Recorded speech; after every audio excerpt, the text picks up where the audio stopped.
teaches them separately originally.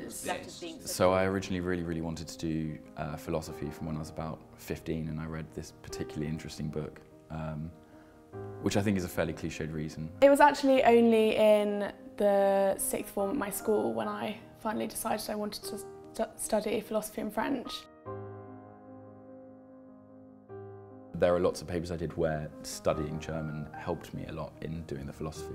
So for example, when I did Nietzsche, I was able to read him in the original. There are so many ways that we can make connections between the two that actually we're not prescriptive, because we think that somebody who comes to study modern languages because they're interested in language might very well specialise in philosophy, in the philosophy of logic and language. You can make up a palette of what you're doing in consultation with your tutor. There's a lot of support available. It's really up to you to kind of choose which German ones you do and which philosophy ones you do.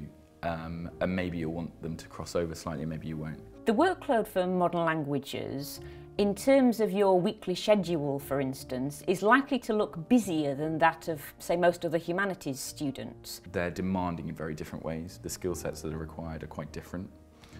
So on the one hand, you need to work very hard on language skills, learning German or French or whatever. And on the other hand, you also have to work pretty hard on the philosophy side of it for a completely different range of skills, namely like a certain kind of argumentative thinking or logic or what have you.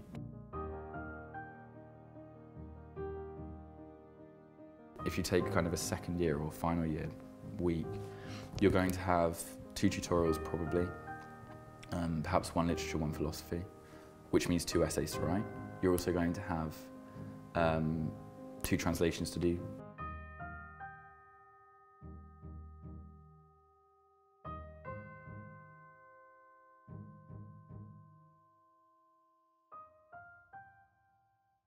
I came here kind of strongly for the literature, thinking language would take care of itself. You've got to be prepared to like have an interest in learning vocab and doing grammar and that kind of what I think of as the boring bits. Literature, I think people can see that as being, so does that just mean close reading of texts then? That might relate more to the experience that they've had of studying literature at school or college. And it's much more using literature as a jumping off point for looking at matters of intellectual history, cultural interest, etc. I do think the year abroad is very helpful with improving your language levels. I went to Berlin for 11.5 months. I spent the first half of that studying at the HU, the Humboldt Universität, which has a very strong philosophy department and which was a lot of fun. We have a much larger number of philosophers here in Oxford than we do anywhere else in the country.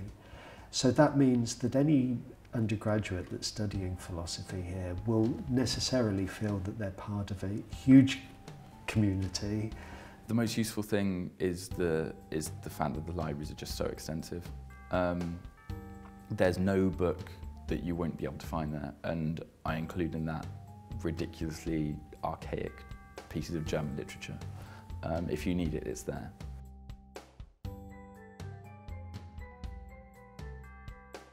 There's the Modern Languages Faculty Library, which is an undergraduate lending library, and then there's the Taylor Institution Library, which is a whole research library that undergraduate students are equally welcome to use, and is also a really nice space to work. Because you've got dedicated tutors, you can just email them with any questions and they'll just get straight back to you. The Language Centre offers hundreds of possible languages, and it's got resources specifically for modern languages students. It's a very nice feeling when you leave a tutorial and you kind of realise how much of a privilege it has been to kind of sit in this room with this kind of, in some cases, world-renowned expert in your course. It is scary, but you get used to it, and you know, if you have a point of view and if you have an opinion and principles which maybe aren't shared with either your tutorial partner or your tutor, you know, you're encouraged to speak out about it. You really get sparking with students and exploring their thoughts and their ideas, introducing them to things they've not thought about before, seeing how they respond to that, seeing what their fresh perspectives are, which can often make me think differently about subjects that I think I know well.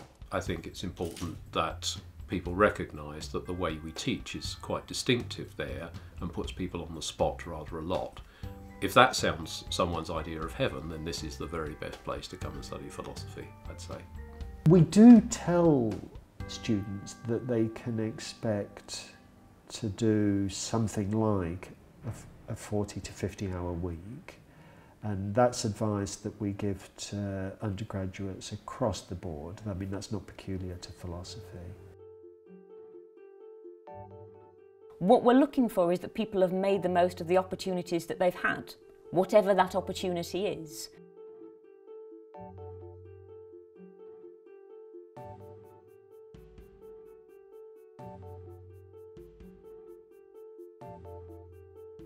It will probably be not the person who knows the most about philosophy who's the best applicant, but the person who's been most philosophical, even in the other subjects that they've studied. My philosophy interview was half an hour of arguing about philosophy of history, because I did history A-level, and some things to do with ethics, but there were things they were put in such a way that I'd never thought about it in that way before. Rather than ask me questions about what books I'd read, they presented me with a sheet of logic problems. There is likely to be a section that's in the target language, but we'll be very careful in that section as to what we ask you, because we obviously don't want you to end up in difficulties vocabulary-wise. And at that point, we're not looking for fluency.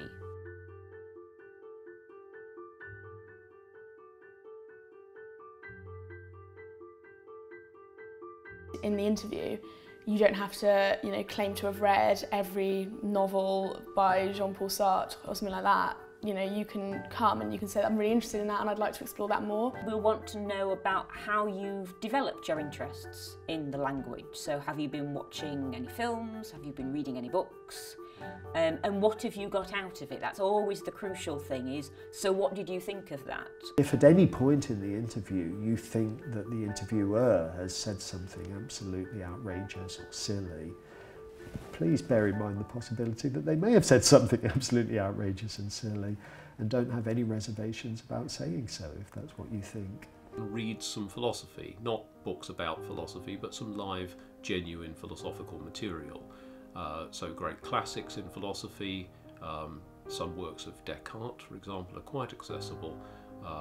Bertrand Russell's little book, The Problems of Philosophy, is now available online. It was a Christmas holiday, so I was looking after my brother, and the postman came. I thought nothing of it, and my little brother decided that he'd open the letter for me and tell me I'd got in.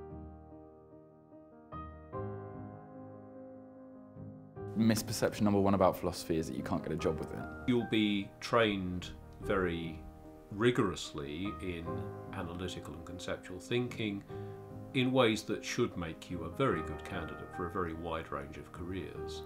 This degree really does kind of help you develop interpersonal and communication skills. Some students will actually go on and become academics.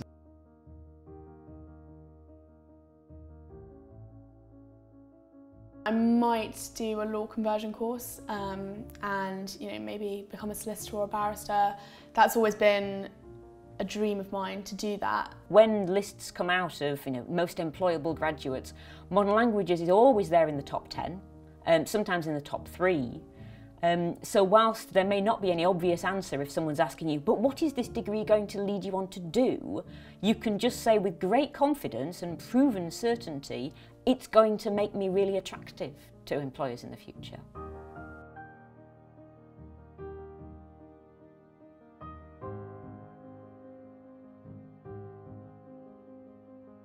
If you're the sort of person who's always asking questions about language, then you'd really enjoy learning some answers to those questions and finding more questions.